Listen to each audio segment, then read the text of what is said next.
চাচা কোন বাবা? তোমার সামনে তো নির্বাচন আর কয়েকদিন বাকি আছে। হ্যাঁ কি চিন্তা ভাবনা নিয়েছুন, কারে ভোটটা দিবেন কি একটু বলেন তো দেখি। বাবা রে, ও নির্বাচন চলতেছে, যার যার দান্দা, খাওয়ার দান্দা, কেলা কইতে টিয়া পয়সা খাইতার ইদারিং মনে করেন আমার দুজনে টিয়া দিছে, একজন 1000, একজন 2000 টিয়া। আমি চিন্তা ভাবনা করতেছি সামনে আর কিছুদিন আছে, যে টিয়া বেশি দিব তার কাছে তারই ভোট। চাচা এটা বাবা মনুষ্যত্বটা বিক্রি হয়ে গেল না। এটা তো মনে হয় যে টেহাদা ভোট দিলে যে কেডা ও যোগ্য কেডা অযোগ্য এটা তো আমরা আড়াই আলতাছি। ইতি ভাই কোনটা কোন? ঠিক আছে আমাদের উচিত মনোরঞ্জন যারা নির্বাচনে খার হয়েছে তাদের মধ্যে আমরা যাচাই বাছাই করবো যে কেডা যোগ্য ব্যক্তি, মানে কেডা দেশের জন্য উপকারিতা আসবো, উপকার করব, আমাদের উপকার হইব, হ্যাঁ ভোটটা দেওয়া আমার উচিত না।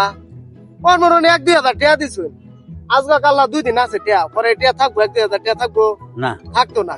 কিন্তু আমরা যে 5টা বছরের লাগিয়া একটা ব্যক্তিরে ভোট দিতেছি টিয়ার জন্য, খারাপ লোকের, এটা কি ঠিক? এটা ঠিক না। তাহলে আমরা যে যোগ্য, মানে যার দ্বারা আমাদের উপকার হইব তারে আমাদের ভোটটা দেওয়া ঠিক না ভাই? ঠিক আছে না? তাহলে আমরা অল্প 2-1 হাজার টাকা লাগিয়া এই গণতন্ত্র দেশের মধ্যে আমাদের মনুষ্যত্বটা কি বিক্রি করতে পারি? না, পারি না। তাহলে আমরা প্রতিজ্ঞা করি যে যোগ্য ব্যক্তি তারে আমরা ভোটটা দেন ভাই, ঠিক কইছি না? আমরা অযোগ্য ব্যক্তিরা টাকা বিনিময়ে কোনোদিন ভোট দিব না। যে যোগ্য ব্যক্তি আমাদের সাধারণ পাবলিকের জন্য উপকারী হবে আমরা তারই ভোট দিব।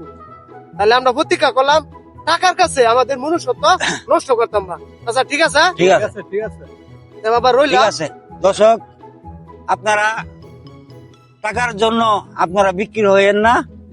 যে যোগ্য তাকে আপনারা ভোট দিবেন, আমরাও ভোট দিব ইনশাআল্লাহ। ইনশাআল্লাহ। যে যোগ্য ব্যক্তি তাকেই ভোট তাকে দিবেন। ভোট দিব। আল্লাহ হাফেজ। আল্লাহ হাফেজ।